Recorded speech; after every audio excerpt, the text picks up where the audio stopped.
Ever find yourself hoping that the other person will take the hint, that in the way that you're responding to maybe their request to hang out or do things together, or even in the workplace, work on a project together, they'll be able to figure out that you just don't want to be friends with them, that you don't want to work with them, that you don't like them, and you don't want to have a relationship with them.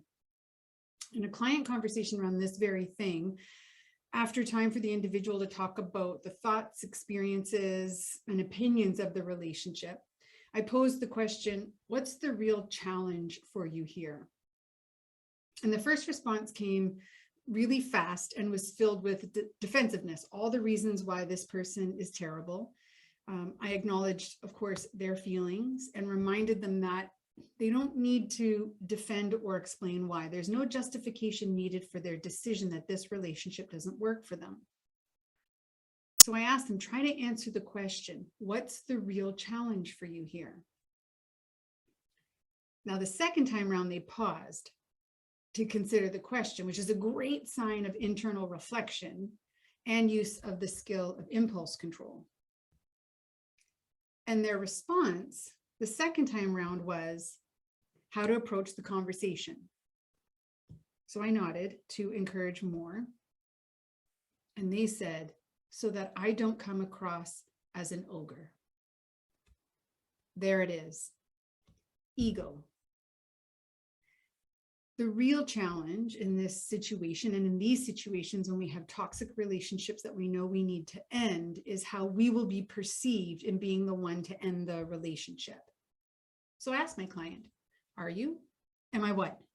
Are you an ogre? No. What are you? I'm kind, I'm considerate.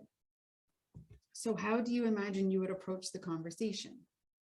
With kindness and consideration, that this is a difficult conversation and it may be hurtful, but that isn't my intention.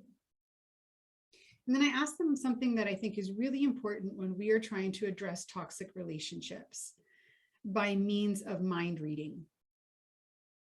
Right now, how you're treating this person, hoping they will take the hint, hoping that they'll bow out of the relationship and make it easier for you, is we're not being kind. We're actually being quite nasty.